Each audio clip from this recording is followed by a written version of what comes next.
जय हिंद दोस्तों, कैसे हैं आप सभी। आई होप कि आप सभी बहुत अच्छे होंगे।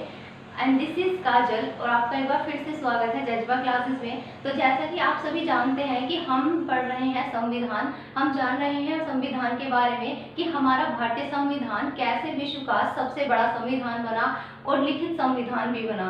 इसी के साथ साथ हम अब देखने जा रहे हैं कि संविधान का जब बन के तैयार हो गया तो संविधान के अंदर कितनी अनुसूचियां थी, कितने अनुच्छेद थे और कितने भाग थे। अगर हम मोटे मोटे तौर पर बात करें तो आज आपके सामने हम बताएंगे। तो हमारे संविधान के अंदर टोटल अनुच्छेद की अगर हम बात करें तो हमारे संविधान के अंदर अनुच्छेदों की संख्या थी 395। जब हमारा संविधान बनकर तैयार हो गया था तो हमारे संविधान में अनुच्छेद यानी कि आर्टिकल्स थे 395। और अगर हम इसी के साथ बात करें अनुसूचियों की तो हमारे संविधान के अंदर जो अनुसूचियां थी वो थी 8। और अगर हम बात करें भागों की कि हमारे संविधान में भाग कितने हुआ करते थे तो वो थे 22। ये स्ट्रक्चर तब की थी जब हमारा संविधान बनकर तैयार हुआ था। उस टाइम भारतीय संविधान में अनुच्छेदों की संख्या 395, अनुसूचियां 8 और भाग 22 हुआ करते थे। लेकिन अगर हम वर्तमान समय की बात करें, क्योंकि आप सभी जानते हैं कि वर्तमान समय में हमारे संविधान में कितनी ही बार संशोधन हो चुका है, तो संशोधन होते होते जिन भी चीजों की हमें नई जरूरत पड़ती है हम उन्हें एक्वायर कर लेते हैं अपने संविधान के अंदर। जो अनुच्छेदों की संख्या हो गई है, अगर आपसे पूछा जाए कि संविधान संशोधन के बाद कितने अनुच्छेद हैं तो लगभग 770 प्लस आपको अनुच्छेद देखने के लिए मिलेंगे। और अगर अनुसूचियों की बात करें तो अब आपको अनुसूचियां 12 देखने के लिए मिलती हैं। ये वर्तमान समय का डेटा है, अगर आपसे कोई पूछे तो ये वर्तमान समय का डेटा है और वो भी संविधान संशोधन के बाद की हम यहाँ पर बात कर रहे हैं। लेकिन अगर आपसे पूछे कोई कि संविधान में अनुच्छेद कितने हैं तो अनुच्छेद आपके 395 में ही है, 95 ही है। लेकिन अगर आपसे कोई पूछे कि यहाँ पर कितने हैं, अब संविधान संशोधन के बाद कितने अनुच्छेद है, तो तब आप 470 पे जाएंगे। इसी के साथ हमारा संविधान जब बनकर तैयार हुआ था तो इसमें 8 अनुसूचियां हुआ करती थी और अब इसमें वर्तमान में 12 अनुसूचियां हैं। और इसी के साथ अगर भाग की बात करें तो भाग इसमें 25 थे, लेकिन अब संविधान संशोधन के बाद कितने हो गए हैं, 25 भाग हो गए हैं। तो आज हम सबसे पहले जिस चीज का स्टडी करने जा रहे हैं वो हम स्टडी करेंगे आज भारतीय संविधान के अंदर अनुसूचियों की। जैसे कि आप सभी को कई बार भी पता चला कि हमारे संविधान के अंदर 8 अनुसूचियां हैं, तो इन 8 अनुसूचियों को ही हमें एक एक करके यहाँ पर पढ़ना है। तो सबसे पहले हम स्टार्ट करेंगे अनुसूचियों को पढ़ना और इसमें हम जानेंगे आज पहली अनुसूची के बारे में। जब हम पहली अनुसूची की बात करते हैं यानी कि फर्स्ट शेड्यूल की बात करते हैं तो हमारे पहले शेड्यूल के अंदर बताया गया है कि भारतीय संविधान के अंदर जो भारत की परिभाषा है वो क्या होगी। वर्तमान समय की अगर हम बात करें तो भारत की परिभाषा 28 राज्य है और 8 यूटीज से मिलकर बनी है। आज के टाइम में आप देखते हैं कि भारत के अंदर 28 राज्य हैं और कितने केंद्र शासित प्रदेश हैं।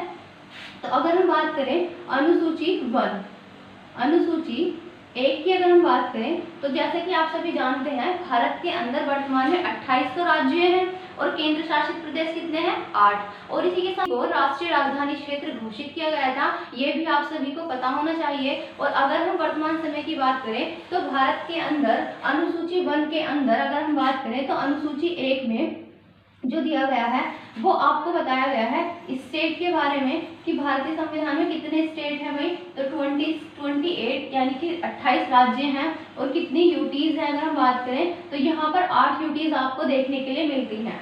तो ये पहली अनुसूची में उल्लेख किया गया है इसी का। और आपको पता है जैसा कि हमने जाना था कि भारत एक राज्यों का संघ है, बिल्कुल सही, ना कि समूह। अगर आपको समूह ऑप्शंस में भी दिया जाता है तो आप उसको देखते ही काट देंगे क्योंकि भारत एक राज्यों का संघ है, ना कि समूह। इसी के साथ अगर हम आगे बात करें अनुसूची 2 की, किसकी बात करेंगे भाई, अनुसूची 2। तो अनुसूची 2 जो बात करता है ये बात करता है हमारे देश के अंदर जितने भी उच्च पदाधिकारी हैं उन सभी के वेतन, भत्तों और उन्हीं की पेंशन से रिलेटेड बात की जाती है अनुसूची 2 के अंदर, जिसमें आपके राष्ट्रपति, प्रधानमंत्री, आपके राज्यसभा, लोकसभा और इनके उपसभापति और इनके सभापति, इसी तरह से राज्य की विधानसभा, राज्य कैग है आपका और सुप्रीम कोर्ट, हाई कोर्ट के जजेस, इन सभी के वेतन के बारे में, इन सभी के वेतन भत्तों के बारे में जो उल्लेख किया गया है वो आपकी दूसरी अनुसूची के अंदर किया गया है। इसी के साथ अगर हम बात करें तो अभी जैसे कि हमने देखा अनुसूची 2, तो अनुसूची 2 किससे संबंधित है, तो ये उच्च पदाधिकारी जो है हमारे देश के उच्च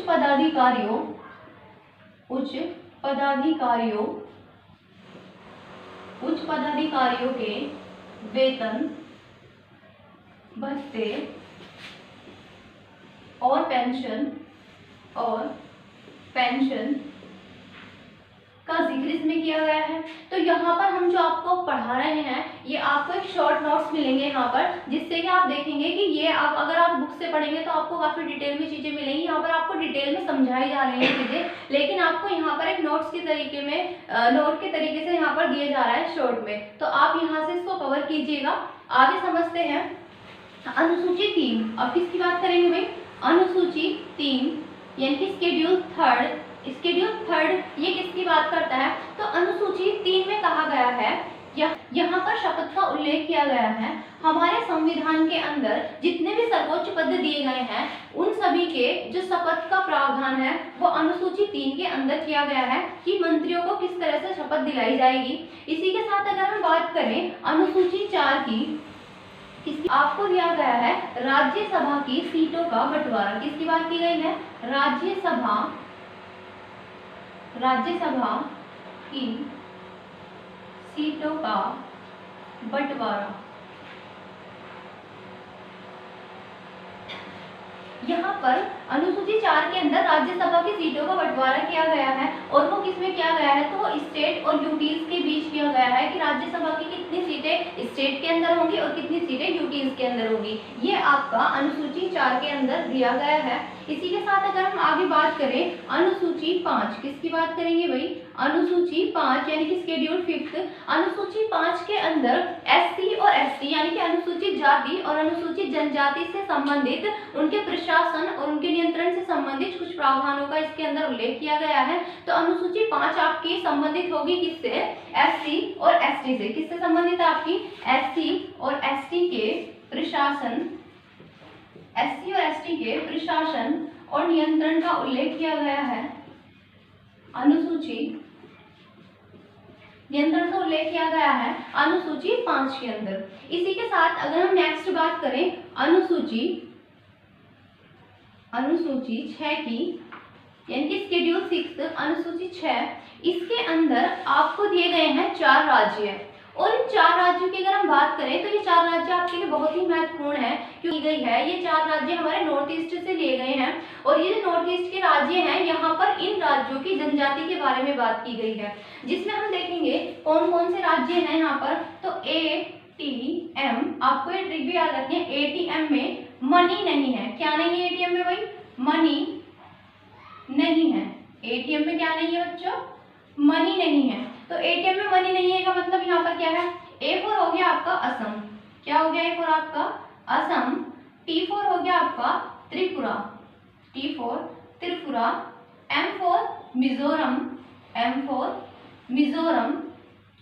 और दूसरा M जो दिया है यहाँ पर ये है मेघालय, मेघालय। जैसे कि आप सभी जानते हैं जो हमारे देश के अंदर जो नॉर्थ ईस्ट वाले रीजन है वहां पर 7 सिस्टर्स हैं और उन 7 सिस्टर्स के अंदर आपको एक M से मणिपुर भी दिखाई पड़ता है। लेकिन अनुसूची 6 के अंदर जो आपसे 4 राज्यों के बारे में बात की गई है, असम, त्रिपुरा, मिजोरम और मेघालय की बात की गई है, यहाँ पर मणिपुर की बात नहीं की गई है। तो यहाँ पर आपका असम, त्रिपुरा, मिजोरम और मेघालय, इन चारों राज्यों में जो जनजातियां हैं ये उन्हीं के प्रशासन से संबंधित व्याख्या की गई है आपकी अनुसूची 6 के अंदर। इसके बाद हम जानेंगे अनुसूची 7 के बारे में। और अब जरा इसको ठीक से याद रखिएगा, ATM में मनी नहीं है, इसका मतलब यहाँ पर आपसे जो बात की गई है यहाँ पर इन 4 राज्यों की बात की गई है। इसी के साथ अभी हम आगे और जानेंगे अनुसूची 7 और 8 के बारे में भी। जैसे कि आप सभी देख रहे हैं कि ये जो चीजें हम पढ़ रहे हैं ये आपको ध्यान रखनी है अच्छे से, क्योंकि ये आपसे डायरेक्टली पेपर में पूछी जाती हैं कि आप बताइए अनुसूची 1 में क्या है, अनुसूची 2 में क्या है, 3 में क्या है, 4 में क्या है, 5th में क्या है। तो आपसे ये ऐसे ही पूछ ली जाती है, इसलिए आपको पता होना चाहिए। तो अभी हम 6 अनुसूचियां पढ़ चुके हैं। एक बार देखते हैं हमने 6 कौन कौन सी पढ़ ली हैं। सबसे पहले हमने बात करी थी अनुसूची 1 की। अनुसूची 1 यानी शेड्यूल 1 में कहा गया है कि भारतीय राज्य जो होगा उसके अंदर 28 राज्य है और 8 केंद्र शासित प्रदेश जो शामिल हैं उनका उल्लेख किया गया है। इसी के साथ अगर अनुसूची 2 की बात करें तो अनुसूची 2 में हमें हमारे देश के जो उच्च पदाधिकारी हैं उनके वेतन, भत्तों और पेंशन से संबंधित व्याख्या की गई है। इसी के साथ अनुसूची 3 की अगर हम बात करें तो अनुसूची 3 में शपथ का प्रावधान किया गया है। हमारे देश के जितने भी उच्च पद हैं उनके शपथ का प्रावधान अनुसूची 3 में किया गया है। अनुसूची 4 के अंदर राज्यसभा की सीटों का बंटवारा किया गया है और इन सीटों का बंटवारा हमारे देश के राज्यों और केंद्र शासित प्रदेशों के बीच किया गया है। इसी के साथ हमने देखा अनुसूची 5 और अनुसूचित जाति और जनजाति के नियंत्रण और प्रशासन से संबंधित प्रावधान दिए गए हैं। अनुसूची 6 के अंदर जो आपके 4 राज्य हैं असम, त्रिपुरा, मेघालय और मिजोरम, इन 4 क्षेत्र हैं उनके प्रशासन से संबंधित व्याख्या दी गई है। और याद रखना दोस्तों इसके अंदर मणिपुर शामिल नहीं है। अब हम बात करने वाले हैं अनुसूची 7 की। तो आइए बात करते हैं शेड्यूल 7 यानी कि अनुसूची 7 की। और जब हम अनुसूची 7 की बात करते हैं तो याद रखना दोस्तों ये अनुसूची आपके लिए बहुत ही ज्यादा इम्पोर्टेंट है क्योंकि आपको अपनी जनरल नॉलेज के लिए भी ये चीजें पता होनी चाहिए। तो आइए देखते हैं कि क्या है इस अनुसूची 7 के अंदर। तो सबसे पहले अगर हम बात करें अनुसूची 7 के अंदर यहाँ पर केंद्र और राज्य सरकारों के बीच बात की गई है शक्तियों के बंटवारे को लेकर। केंद्र और राज्य की जो सरकार है उनके बीच, केंद्र और राज्य सरकारों के बीच यहाँ पर किसके बंटवारे की बात की गई है तो यहाँ पर शुल्क और जो आपका कर लगता है, आपका जो टैक्स लगता है उसके बंटवारे की बात की गई है। साथ ही साथ इसमें आपको 3 सूची भी दी गई है। कितनी सूची दी गई है? 3 सूची या 3 लिस्ट दी गई है। और ये लिस्ट आपसे एग्जामिनर बार बार एग्जाम के अंदर पूछता है और ये लिस्ट आपके लिए इंपॉर्टेंट होने वाली है। तो अनुसूची 7 के अंदर दी गई है 3 लिस्ट और वो 3 लिस्ट कौन कौन सी है हम देख लेते हैं। पहली है संघ सूची। कौन कौन सी सूचियां दी गई है? संघ सूची। दूसरी आती है आपकी राज्य सूची। तीसरी आपकी आती है समवर्ती सूची। जब हम बात करते हैं संघ सूची, इसको हम सेंट्रल लिस्ट भी बोलते हैं, इसको स्टेट लिस्ट और इसको कंकरेंट लिस्ट बोलते हैं। तो सबसे पहले हम संघ सूची की बात करते हैं, इसको केंद्र सूची के नाम से भी हम जानते हैं। जब हम संघ सूची की बात करते हैं तो इसके अंदर जब भी कानून बनाने की बात आती है तो यहाँ पर कानून बनाने का अधिकार संसद के पास होता है। संघ सूची के विषय में कौन कानून बनाएगा भाई? संसद बनाएगा। और इसका जो यहाँ पर ये जो संघ सूची है, संघ सूची के प्रेजेंट में कितने विषय हैं हमें ये भी पता होना चाहिए क्योंकि जब आपका संविधान बना था उस टाइम अगर हम बात करें उस टाइम कितना था, पास्ट में कितना था, तो पहले हुआ करते थे इसमें 97 विषय हुआ करते थे आपकी संघ सूची में। लेकिन आज के टाइम में प्रेजेंट में अगर हम बात करें तो आपके इसमें मिलेंगे आपको 100 विषय। कितने विषय शामिल हैं? आपसे विषय भी पूछे जाते हैं। तो 7वीं है संघ सूची। इसके अंदर यहाँ पर कानून बनाने का अधिकार संसद को होता है और यहाँ पर विषय जो दिए गए थे पहले वो 97 थे और अब प्रेजेंट में यहाँ पर 100 विषय हैं। अगर हम बात करें राज्य सूची की तो राज्य सूची के विषय पर कानून बनाने का अधिकार राज्य सरकार का होता है। और यहाँ पर हम बात करें विषयों की तो राज्य सूची में पहले जो विषय हुआ करते थे ये हुआ करते थे 66 और अब आपके ये विषय कितने रह गए हैं? तो अभी आपके 61 रह गए हैं। तो राज्य सूची के अंदर पहले 66 विषय हुआ करते थे और प्रेजेंट में इसमें 61 विषय हैं। और अगर हम बात करें संवर्धित सूची की तो एक बात याद रखना दोस्तों, संवर्धित सूची पर अगर कानून बनाने की हम बात करते हैं तो यहाँ पर कानून बनाने का अधिकार केंद्र और राज्य दोनों के पास होता है क्योंकि संवर्धित सूची जो होती है इसके अंदर जो विषय होते हैं वो केंद्र और राज्य दोनों से संबंधित होते हैं। तो इन पर कानून बनाने का अधिकार भी दोनों के पास होता है। लेकिन वो विषय जिन पर कानून बनाने का अधिकार दोनों के पास हो और कोई ऐसी स्थिति आ जाए कि वहां पर केंद्र ने भी कानून बना दिया हो और राज्य ने भी बना दिया हो तो ऐसी स्थिति में क्या होगा? तो ऐसी स्थिति में आपको पता है पापा तो पापा ही होते हैं। तो केंद्र क्या है? पापा है और ये स्टेट क्या है भाई? बच्चे हैं। तो जिस तरह से पापा की घर में चलती है उसी तरह से यहाँ पर किसकी चलेगी? केंद्र की चलेगी। तो समवर्ती सूची पर अगर कोई ऐसा विषय है जिस पर दोनों ने कानून बना दिया हो, तो उस विषय में यहाँ पर जो कानून माना जाएगा वो केंद्र का माना जाएगा और राज्य का कानून अपने आप ही समाप्त हो जाएगा। तो समवर्ती सूची के विषय में अगर हम बात करें तो यहाँ पर पहले हुआ करते थे 52 यानी कि 52 विषय शामिल हैं समवर्ती सूची के अंदर। आपके दिमाग में प्रश्न चल रहा होगा कि विषय किस तरह के विषय। अब समसूची की अगर हम बात करें, जैसे माना तुम्हारा अगर देश में कोई भी युद्ध हो जाए या शांति की बात चले देश की, या फिर विदेशी मामलों की अगर हम बात करें, रेलवे की बात करें, तो ऐसे जो विषय होते हैं वो समसूची के अंदर आते हैं। राज्य सूची के कुछ विषयों की अगर हम बात करें तो इसमें आपका पुलिस इसमें आपकी आती है, स्थानीय प्रशासन आता है, इसमें जेल आता है। और आप एक बात और याद रखना, कृषि पर हमारे देश में कितना बवाल हुआ था आप सभी जानते हैं। तो कृषि यहाँ पर ये जो विषय है ये भी राज्य सूची का ही विषय है। इसी के साथ अगर समवर्ती सूची की बात की जाए तो यहाँ पर आपके जो विषय हैं लाइक शिक्षा, आपका शिक्षा, वन, बिजली, इस तरह के जो विषय होते हैं वो आपके समवर्ती सूची के अंदर आते हैं।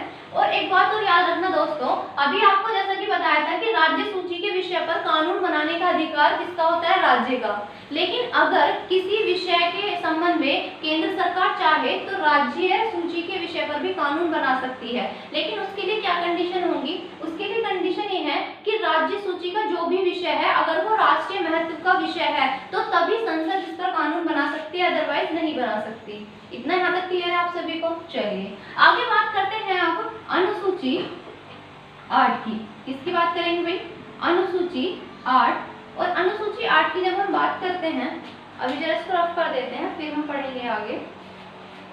क्योंकि बात कर रहे हैं हम अनुसूची 8 की। किसकी बात कर रहे हैं बच्चों, अनुसूची 8। और अनुसूची 8 में क्या दिया गया है, भाषा। भाषा यानी कि लैंग्वेज, भाषा यानी कि लैंग्वेज। जब हम भाषा की बात करते हैं तो भाषा, सबसे पहले तो आपको पता होना चाहिए कि क्या भारत की कोई राष्ट्रभाषा है। जी हाँ, नहीं, क्योंकि भारत की कोई भी राष्ट्रभाषा नहीं है। भारत के अंदर है राजभाषा, क्योंकि आप सभी जानते हैं भारत एक बहुत ही डाइवर्स कंट्री है और यहाँ पर बहुत सारी विविधताएं देखने के लिए मिलती है, चाहे वो भाषा के आधार पर हो, रहन सहन के आधार पर हो, बोलने के आधार पर हो, खाने पीने के आधार पर हो, हर तरह से आपको यहाँ पर वैरायटीज अलग अलग दिखाई देंगी। इसलिए अगर आप भारत का भ्रमण करेंगे तो आपको ये सारी चीजें प्रत्यक्ष रूप से दिखाई देंगी। अगर आप विश्व भ्रमण करना चाहते हैं तो उससे पहले आप भारत का भ्रमण कर लीजिए, शायद आपको पूरे विश्व के दर्शन हमारे भारत के अंदर ही हो जाए। क्योंकि भारत के अंदर इतनी डाइवर्सिटी है, तभी भारत को अनेकता में एकता और विविधताओं वाला देश भी कहा जाता है। क्योंकि भारत के अंदर बहुत सारी विविधता है, इसलिए भारत को विविधताओं का देश कहा जाता है। और इतनी सारी विविधताएं होने के बाद भी भारत अनेकता में एकता का प्रतीक भी है। भारत की जो राजभाषा है वो है हिंदी। भारत की राजभाषा क्या है भाई, हिंदी। भारत की राजभाषा की अगर हम बात करें तो वो क्या है, हिंदी है। देवनागरी लिपि में बोले जाने वाली हिंदी भारत की राजभाषा होगी। ये कौन से आर्टिकल में कहा गया है, अगर आपसे पूछा जाएगा तो ये 343, ये आर्टिकल 343 में ऐसा कहा गया है। लेकिन अभी हम बात कर रहे हैं अनुसूची 8 की। अगर अनुसूची 8 की बात करें तो यहाँ पर जो भाषा दी गई है, तो मूल संविधान की अगर हम बात करें तो मूल संविधान में हुआ करती थी आपकी 14 भाषाएं। कितनी भाषा हुआ करती थी मूल संविधान के अंदर बच्चों, 14 भाषाएं हुआ करती थी। तो मूल संविधान में हुआ करती थी 14 भाषाएं। लेकिन अगर हम प्रेजेंट की बात करें तो यहाँ पर अब आपको देखने के लिए मिलेंगी 22 भाषाएं। तो अब हम जानेंगे कि कौन कौन सी भाषाएं इसमें जोड़ी गई। सबसे पहले 14 के बाद जो इसमें 15वीं भाषा जोड़ी गई उसका नाम था सिंधी। कौन सी जोड़ी गई, सिंधी भाषा जोड़ी गई। और जब सिंधी भाषा को जोड़ा गया तो यहाँ पर ईयर था आपका 1967। 1967 में सिंधी को भारत की 15वीं आधिकारिक भाषा के तौर पर यहाँ पर शामिल किया गया। और सिंधी को जो भारत में सिंधी को जब इसमें अनुसूची 8 के अंदर जब सिंधी को शामिल किया गया था तो ये ईयर था 1967। और यहाँ पर जब इसको शामिल किया गया था तो संविधान में किया गया था 21वां संविधान संशोधन। तो 21वें संविधान संशोधन के द्वारा, कौन से संविधान संशोधन? 21वें संविधान संशोधन के द्वारा हमारे संविधान के अंदर एक नई भाषा जोड़ी गई जिसका नाम था सिंधी। और किस वर्ष जुड़ी थी ये? 1967 में जोड़ी गई थी। इसके बाद फिर संविधान में 3 भाषाएं और जोड़ी गई, और जब 3 भाषाएं इसमें और जोड़ी गई तो अब मिलाकर कितनी हो जाएंगी? 18 भाषाएं। और ये कौन सी भाषाएं थी? इसके लिए बहुत फेमस ट्रिक है आपको, नमक, यानी कि ना से हो गई नेपाली, नेपाली, मा से हो गई मणिपुरी, और का से हो गई कोंकणी, कोंकणी। तो ये कितनी भाषाएं हो गई? 3। तो ये 3 भाषाएं जोड़ी गई, और ये जो जोड़ी गई थी आपकी ये 1992 में जोड़ी गई थी। और अगर आप 71वें संविधान संशोधन के द्वारा, कब जोड़ी गई थी? 71वें संविधान संशोधन के द्वारा। और यहाँ पर फिर आपकी 4 भाषाएं और जोड़ी जाती हैं, और ये जो 4 भाषाएं जोड़ी जाती हैं आपकी, ये हो गया आपका कौन सा भाई? 71वां, यानी कि 71वें संविधान संशोधन के द्वारा ये भाषाएं जोड़ी जाती हैं। और इसी के बाद संविधान में किया जाता है 92, यानी कि 92वां संविधान संशोधन। कौन सा भाई? 92वां संविधान संशोधन। और 92वां संविधान संशोधन के द्वारा 4 भाषाएं जोड़ी जाती हैं आप, मैथिली, संथाली, बोडो और डोगरी, बोडो और डोगरी।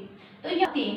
तो 2003 में 92वां संविधान संशोधन करके संविधान के अंदर 4 और नई भाषाएं जोड़ी गई, जिसमें मैथिली, संथाली, बोडो और डोगरी शामिल थी। तो इस तरह से मिला के संविधान में पहले भाई 15वीं भाषा के रूप में एक भाषा जोड़ी गई जिसका नाम था सिंधी, फिर 3 भाषाएं नेपाली, मणिपुरी और कोंकणी जोड़ी गई, फिर इसके बाद 4 भाषाएं और जोड़ी गई, मैथिली, संथाली, बोडो और डोगरी। इस तरह से टोटल भाषाएं हो गई 22। तो अब संविधान के अंदर कितनी भाषाएं शामिल है? तो इसके अंदर 22 भाषाएं शामिल है।